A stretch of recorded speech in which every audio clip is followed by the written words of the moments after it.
अभी हमें बात करनी है पाकिस्तान सुपर लीग की, जिसका नवा एडिशन जारी है। बड़े ज़बरदस्त मैचेस हो रहे हैं। तो अभी 2 मैचेस जिसके कल फैसले हुए हैं। कराची किंग्स ने जो है ना कैरन पोलार्ड की धुआंधार इनिंग की बदौलत पेशावर ज़ल्मी को 7 विकेटों से शिकस्त दे दी है। और दूसरे मार्के में मुल्तान सुल्तान्स और कलंदर्स के खिलाफ 5 विकेटों से मुल्तान सुल्तान्स फाते रही है। क्या खेल रहे हैं मुल्तान वाले। इस वक्त हमें स्पोर्ट्स के एंकर हैं, जर्नलिस्ट हैं, फैसल इलियास ज्वाइन कर चुके हैं। Faisal, thank you so much for your time. अस्सलाम वालेकुम। वालेकुम अस्सलाम सैरेश, thank you for having me. बहुत बहुत शुक्रिया जी। शुक्रिया तो आपका कि आप सुबह सुबह से मतलब उठ के हमें आपने ज्वाइन किया है। मुझे ये बताइएगा फैसल, पहले ये बता दें आपकी 7 में फेवरेट टीम कौन सी है। मेरी मुल्तान सुल्तान्स है, आपकी कौन सी है? अच्छा, पीएसएल की सबसे अच्छी बात यह है कि आपको जो है ना ड्यूरिंग द टूर्नामेंट भी आपकी टीम्स चेंज होती रहती है। जो टीम अंडरडॉग होती है ना, वो आपको दिल होता है आपका कि वो जीतना शुरू करे। जैसे कि कराची मैच जीती है तो हम सब बहुत खुश हुए हैं, बिकॉज नॉट जस्ट क्या कराची को सपोर्ट करते हैं, लेकिन वो टीम ऐसी है जो जिसमें बहुत सारी चेंजेस हुई हैं, जो पिछले सीजन भी अच्छा नहीं की। तो it keeps changing, but generally I like Karachi Kings. ये इसलिए तो नहीं बोल रहे कि आप कराची में हैं? हाँ, एक रीजन ये भी है, और और दूसरा ये है कि जब से बाबर आजम ने कराची किंग्स में खेला था तो फैमिली में भी एक कराची की तरफ सपोर्ट ज्यादा था। और yes, the obvious reason is कि हम सब कराची में रहते हैं, तो इसलिए अच्छा, ये मैंने अक्सर देखा है कि जो जिस शहर में रहता है उसी टीम को सपोर्ट करता है। खैर होना भी यही चाहिए, लेकिन मैं ज़रा परफॉर्मेंस की बेस पे कह रही थी कि इस दफ़ा तो ना मुल्तान सुल्तान्स की पीएसएल पे हुक्मरानी है।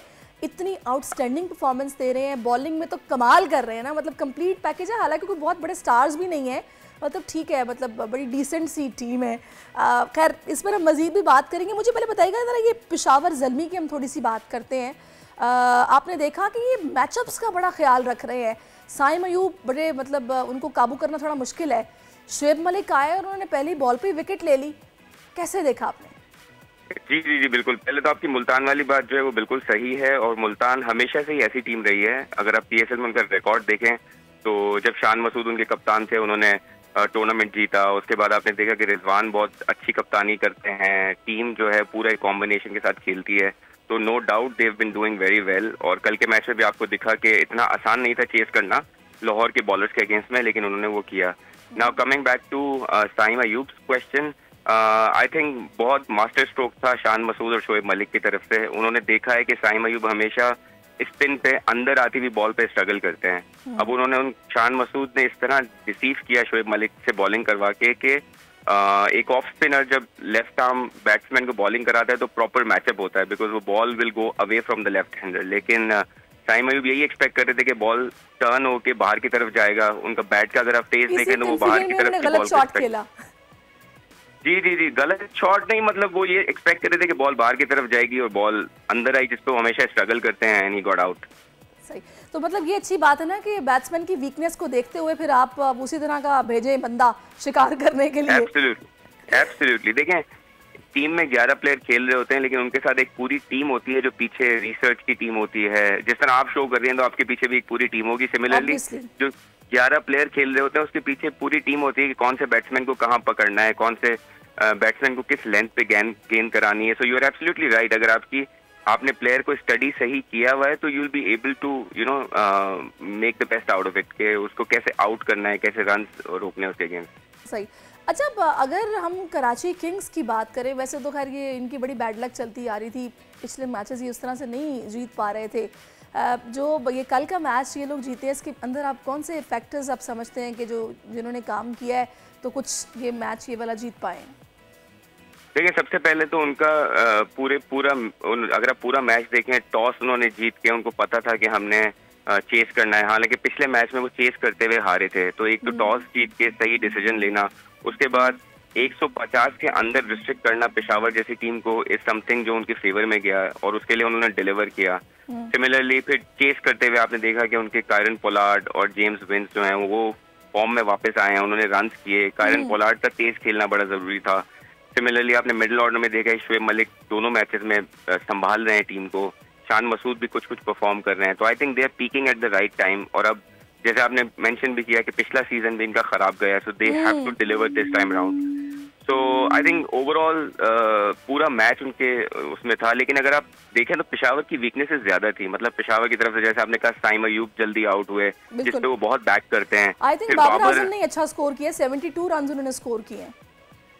जी जी सर, उन्होंने 72 तो किए, लेकिन द पॉइंट इज के T20 फॉर्मेट में जिस बैट्समैन के रन आते हैं फिर उसको गेम को एक तरफ ले जाना जरूरी है। सो बाबर अगेन अच्छा खेले, टॉप स्कोरर रहे, लेकिन देखें मैच विनिंग नहीं हुआ। अगर वो एंड तक खेलते, पावर हिटिंग अच्छी करते, तो अगर वो 25 रन ऐड कर जाते अपनी फॉर्म की वजह से और अपने इतनी बॉल्स खेलने की वजह से, तो शायद मैच थोड़ा और सनसनीखेज होता। सही। अच्छा, मैं लाजमी बात करूंगी मीर हमजा की और हसन अली की। 3-3 विकेटें इन्होंने ली हैं, बॉलिंग अच्छी की है। No doubt. देखें, द पॉइंट इज कि मीर हमजा इज समबडी जिन्होंने फर्स्ट क्लास में परफॉर्म किया हुआ है। वो मंझे हुए खिलाड़ी हैं, वो 4 डे क्रिकेट खेलते हैं। उनसे आप 4 नहीं, एक दिन में 20 ओवर भी करा लेंगे, ही कैन डू इट। तो उनको पता है किस लेंथ पे बॉल करानी है। Similarly Hasan Ali is a season campaigner. वो आपको पता है पुराने खिलाड़ी हैं, और वो भी मैं कहता हूँ कि टेस्ट क्रिकेट वाली उनकी फिजिक है, तो फिट हैं, अच्छी लेंथ पे बॉल कराई उन्होंने। And you are absolutely right, इन दोनों बॉलर्स 6 विकेटें इन दोनों बॉलर्स ने मिला के लिए। दे वर द वंस जिन्होंने पेशावर को ऑल आउट करने में और उनको कंटेन करने में हेल्प किया है कराची को। सही। अच्छा, अब थोड़ा सा हम दूसरे मैच की तरफ आ जाते हैं। लाहौर कलंदर्स की मैं लाजमी तौर पर बात करना चाहूँगी। डिफेंडिंग चैंपियन है, 2 बार इन्होंने टाइटल अपने नाम किया है।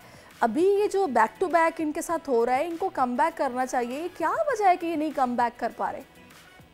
अच्छा, आप यकीन करें, कल हमने अपने शो पे भी ये बात की थी, जो हम जीत का जुनून करते हैं, उसमें हमने यही बात की थी कि अब लाहौर के लिए मौका था कि उनके बॉलर्स डिलीवर करें। बिकॉज लाहौर में दोनों बार वो सेकंड बॉलिंग करा रहे थे जहां ड्यू फैक्टर था, लेकिन मुल्तान में ये है कि बॉलर्स को हेल्प मिलती है। यहाँ अगर आपने कल मैच देखा हो तो ड्यू भी नहीं था, और हमें ऐसा लग रहा था कि अब ये डिलीवर करेंगे और ये मैच जीतेंगे अपने बॉलर्स की वजह से। क्योंकि देखिए, आप पिछले सीजन में देखें, लाहौर हमेशा अपनी बॉलिंग की वजह से जीतता है। बॉलिंग अंडर परफॉर्म इनकी।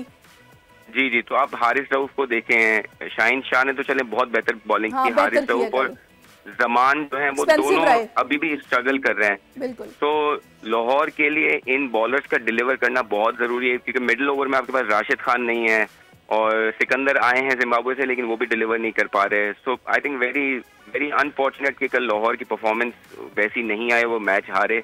सिमिलरली फील्डिंग पे हमने बड़ी बात की है लाहौर की। कल भी हमने देखा कि फखर जमान ने जिस तरह की बाउंड्रीज छोड़ी हैं, जिस तरह कीपिंग है उनकी, साहबजादा फरहान से वो कीपिंग कराते हैं, ऑल्दो कल थोड़ी बेहतर थी। तो ये वो चीजें हैं जो लाहौर को देखने की जरूरत है। बात आप कर रहे हैं इसमें फैसल, थोड़ा सा मैंने कल ये डिस्कस किया था कि हम लोग इस इवेंट में देख रहे हैं कि 15 से ज़्यादा अब कैचेस जो ड्रॉप हो चुके हैं, और वो इंटरनेशनल प्लेयर्स नहीं है, पाकिस्तानी ही प्लेयर्स हैं जिनसे ड्रॉप हो रहे हैं। इसकी क्या वजह है कि इतने कैचेस एक हफ्ते में इन्होंने ड्रॉप किए हैं? 15 से ज़्यादा हो गए। तो इसकी बहुत सारी रीजंस हैं। बेसिकली आपके बहुत सारे प्लेयर्स हैं जो क्रिकेट नहीं खेल रहे, और बहुत सारे प्लेयर्स हैं जो T20 लीग ही खेल रहे हैं। तो आपके पाकिस्तानी बहुत सारे प्लेयर्स अगर आप देखें तो अचानक से जो है वो लीग, जैसे मोहम्मद आमिर की बात करें या इमाद वसीम की बात करें, they were not playing competitive cricket. वो जब 2-3 महीने के गैप के बाद आते हैं तो they have to undergo a lot of practice. अब वो प्रैक्टिस कर पाते हैं नहीं कर पाते इज अ क्वेश्चन। आपने देखा होगा इस्लामाबाद के मैचेस में इमाद वसीम ने 1 से ज्यादा कैचेस छोड़े हैं। मतलब आप you can't expect this from a player जिसने इंटरनेशनल क्रिकेट खेली हो। Absolutely. फिर आपके यंग प्लेयर्स हैं, आपने खुशदिल शाह को देखा कि एक ही पोजीशन पे 2 कैचेस, एक ही तरह के 2 कैचेस छोड़ना, दैट इज अनएक्सेप्टेबल। लेकिन हो रहा है पाकिस्तानी प्लेयर्स की तरफ से। दूसरी तरफ एक प्रॉब्लम ये भी है कि अच्छा लगता है स्क्रीन पे कि कैचेस छोड़ने पे कप्तान जो है जाके गले लगाता है, लेकिन आप यकीन करें, हम जो थोड़ी बहुत गली में भी क्रिकेट खेलते हैं तो अगर कैच छूट जाए तो कप्तान हमें सुनाता है, और उसके बाद आप दूसरे कैच पे बहुत सीरियस हो जाते हैं। तो this also has to a little bit change, because अगर आप प्लेयर को कैचेस छोड़ने पे भी गले लगाएंगे वो अच्छा तो लगेगा, आप बहुत अच्छे कप्तान हैं, लेकिन it gives a wrong message at time कि यार कोई मसला नहीं है, कैच छोड़ दो। सही, फाइनली बिल्कुल आप सही कह रहे हैं। मैं चाहूंगी थोड़ा सा मुल्तान सुल्तान्स को अगर हम अप्रिशिएट ना करें तो अच्छा नहीं होगा। क्या ज़बरदस्त बॉलिंग बैटिंग सब कुछ बैलेंस चल रहा है। पता नहीं क्यों मुझे तो खैर ये टीम इस इवेंट की फातेह लग रही है, पर ज़ाहिर इट्स टू अर्ली टू से। कुछ कहेंगे? जी, आप कह सकते हैं। देखिए, जो टीम अच्छा कर रही होगी उसी को आप एक्सपेक्ट करेंगे कि वो जीतेगी टूर्नामेंट। पिछले साल भी हमने देखा कि किस तरह वो लाहौर से फाइनल हारे थे, पूरा टूर्नामेंट उन्होंने डोमिनेट किया था। इस साल भी उन्होंने डोमिनेटिंग स्टाइल में स्टार्ट किया। देखिए, एक चीज मुल्तान में आप देखें, बड़ा अच्छा जेल करते हैं उनके सारे प्लेयर्स, और मुश्किल वक्त में वो डिलीवर करते हैं बिकॉज वो जेल अच्छा करते हैं। और आपने देखा होगा पहला मैच जीतने के बाद किस तरह मुल्तान सुल्तान के ओनर्स ने आफ्टर द मैच सारे प्लेयर्स को अप्रिशिएट किया। That also helps the team perform well in the ground. क्या आप ओवरऑल आपका जो इकोसिस्टम जो है ना टीम का वो बहुत अच्छा होना चाहिए। जबरदस्त, ऐसा ही है। Thank you so much Faisal for giving us your time. बहुत अच्छा लगा आपसे बात और इंशाल्लाह बात होती रहेगी। सब्सक्राइब करें और बेल दबाएं ताकि कोई खबर रह न जाए।